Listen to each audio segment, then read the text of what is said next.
मेरा नाम मिहिर है। मैं एक लड़की को पसंद करता था। वो मेरी बहन की सहेली थी और अक्सर हमारे घर आती थी। वो बहुत ही गरीब परिवार से ताल्लुक़ रखती थी। उसका नाम साक्षी था और वो मुझे बचपन से ही पसंद थी। उसका घर भी हमारे घर से ज़्यादा दूर नहीं था। मैं उसे रोज़ कॉलेज से आते देखता था। हमारे घर वालों ने हमारा रिश्ता पक्का कर दिया था। साक्षी के 2 भाई सरकारी स्कूल में पढ़ते थे और क्योंकि साक्षी को पढ़ना पसंद था इसलिए उसके पिता ने उसका एक प्राइवेट स्कूल में एडमिशन करवाया था। उसे बहुत अमीर बनना था। 2 साल पहले ही हम दोनों की सगाई हुई थी। मैं पहले से ही उसके घर आता जाता था। उसके भाई के साथ मेरी अच्छी दोस्ती थी। उसके पिता एक जगह सिक्योरिटी गार्ड की नौकरी करते थे और बड़ी ही मुश्किल से अपने घर का गुजारा करते थे। साक्षी के बड़े भाई के साथ मेरी बहन का रिश्ता तय हुआ था। मैं नौकरी की तलाश में था और मुझे एक मैकेनिक की दुकान में नौकरी मिल गई थी। क्योंकि मैं ज़्यादा पढ़ा लिखा नहीं था इसलिए मुझे और कहीं अच्छी नौकरी मिलना मुश्किल था। एक दिन मैं साक्षी के लिए कुछ चूड़ियाँ और जलेबी ले गया था।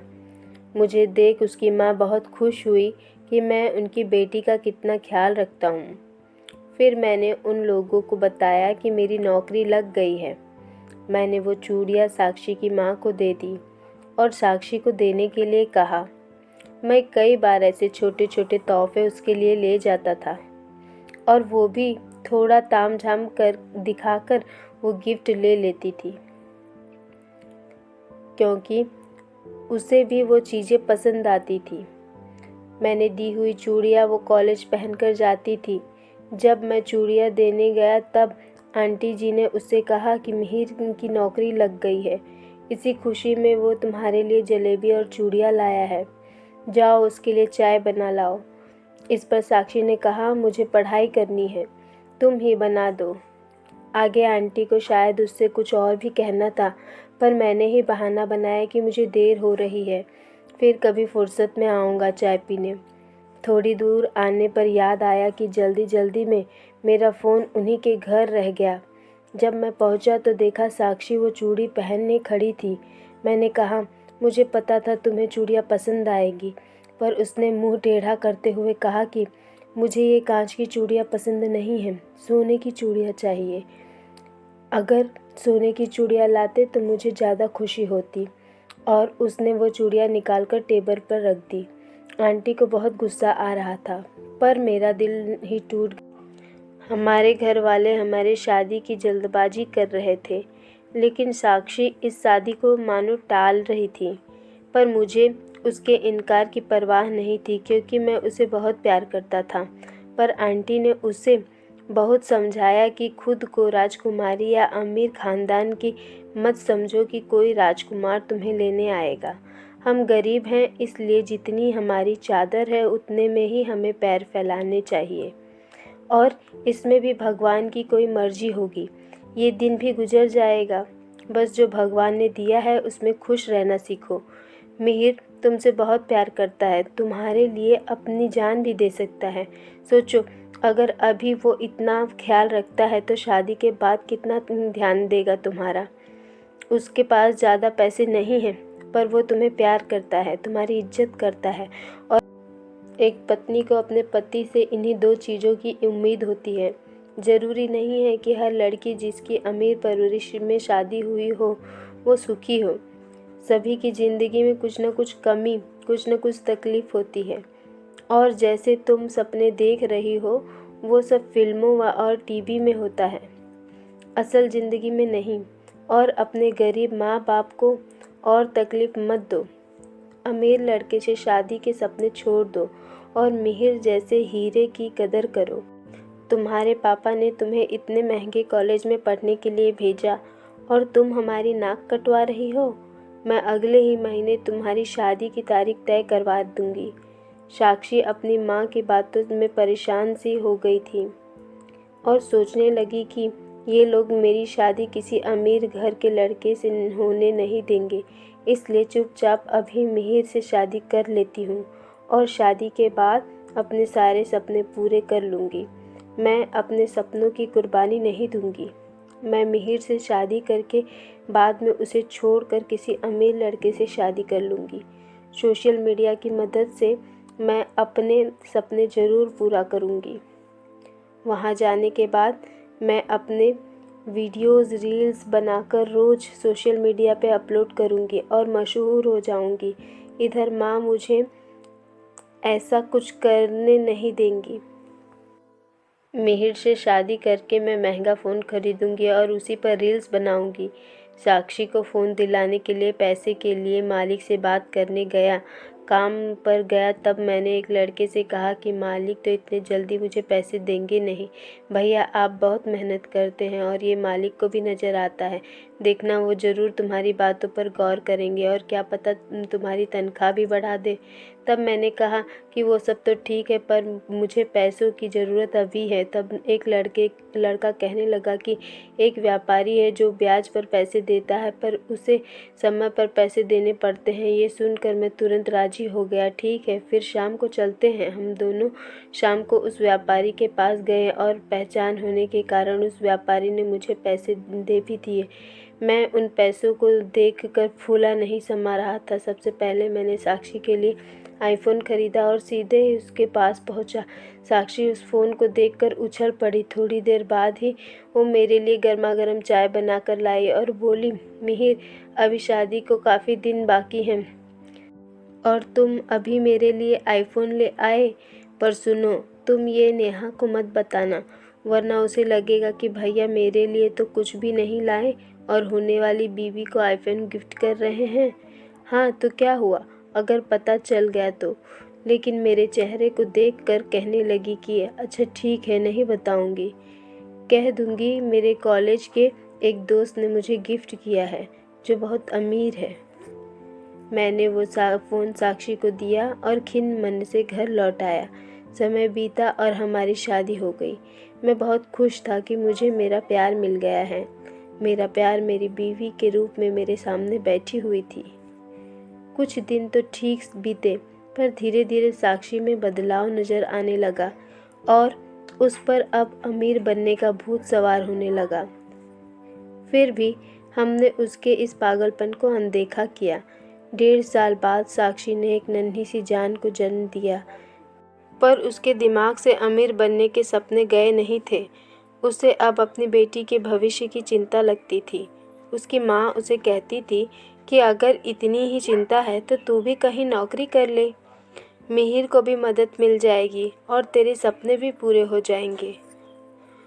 वो बेचारा अंधेरे में ही चला जाता है और शादी में जो कर्ज हुआ उसे चुकाने के लिए देर रात घर आता है।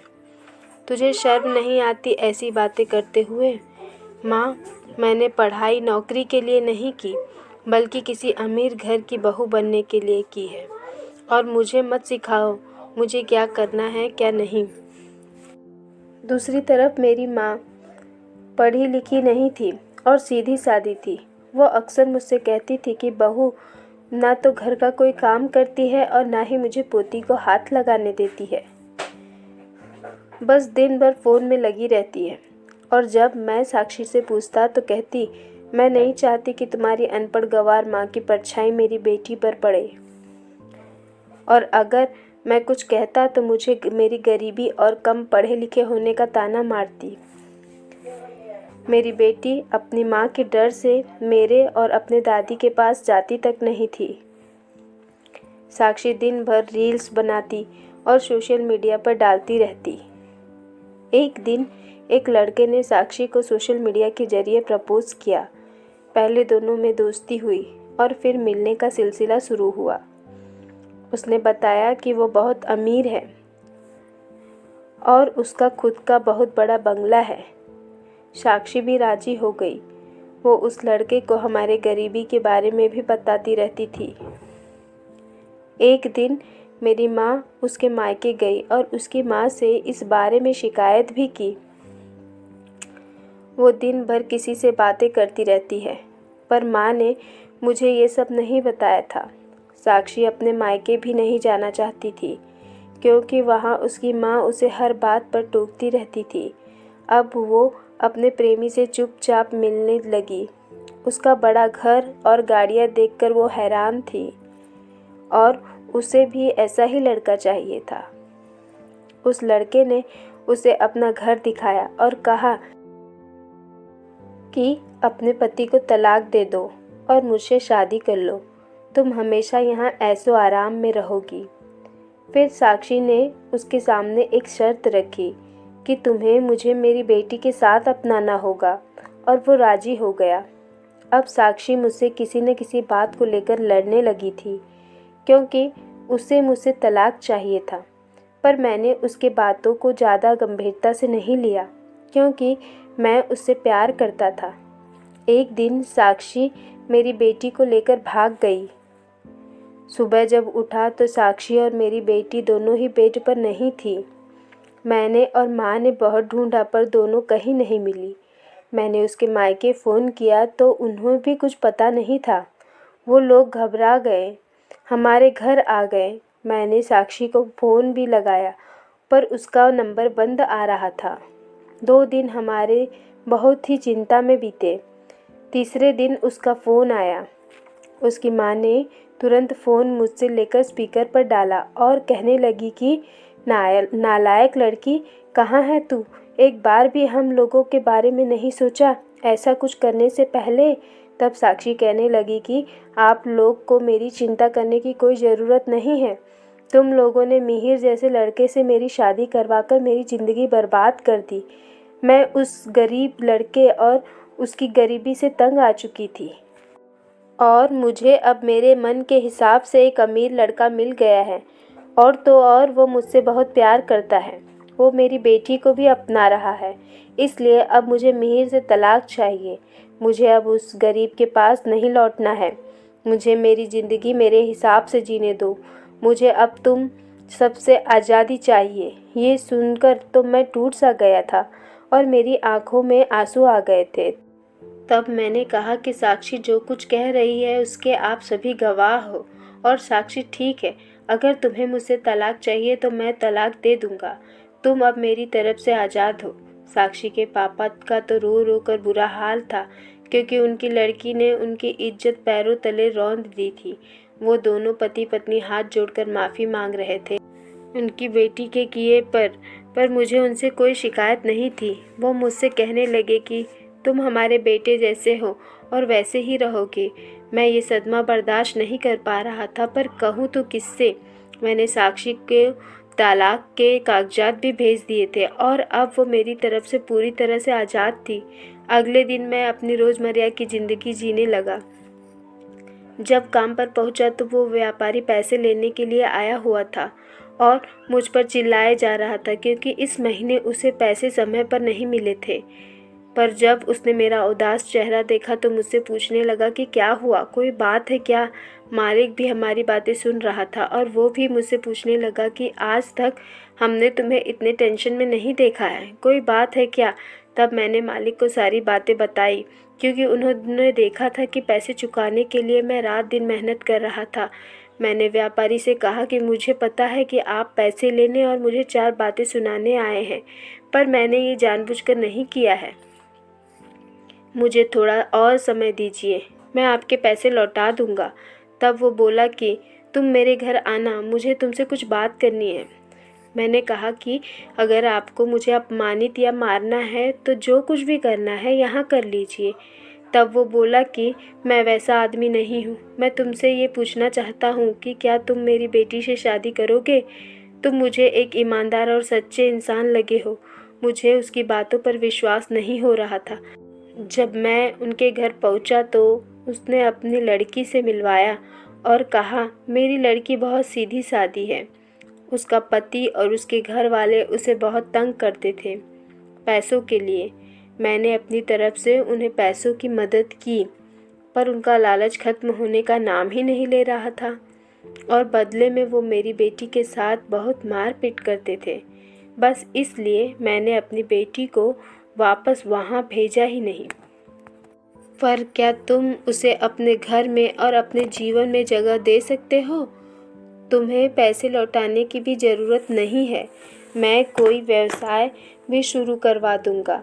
मेरे पास पैसे तो बहुत हैं, पर अपनी बेटी को दुखी देखकर मैं सुखी नहीं हूँ। मैं ये सब सुनकर हैरान था और उसकी बेटी की आंखों में आंसू थे। मैंने घर जाकर सारी बातें माँ को बताई। माँ का बस इतना कहना था कि लड़की साक्षी जैसी न निकले। बाद में दोनों परिवारों के बीच बातचीत होकर हमारी शादी हो गई और साक्षी को मैं अपने दिल और दिमाग से निकाल चुका था। शादी के गिफ्ट के तौर पर व्यापारी ने मुझे गाड़ी दी। मैंने बहुत मना किया, पर वे दोनों पति पत्नी मान ही नहीं रहे थे। कहने लगे कि आज के बाद तुम हमारे दामाद नहीं बेटे हो। जब मैं घर पहुंचा तो साक्षी के घर वाले भी घर आए हुए थे। उन्होंने मेरी पत्नी को आशीर्वाद दिया और कहा कि तुम खुशकिस्मत हो कि तुम्हें मिहिर जैसा लड़का मिला। मेरी पत्नी जानवी बहुत ही अच्छी और सभ्य लड़की थी। मेरी माँ भी बहुत खुश थी जानवी से। सब कुछ अच्छे से चल रहा था। अब मैंने बाइक सर्विस की दुकान भी खोल ली थी और मेरा व्यापार भी अच्छे से चल रहा था। मेरी गरीबी दूर हो गई थी। साक्षी को उसके किए की सज़ा मिली।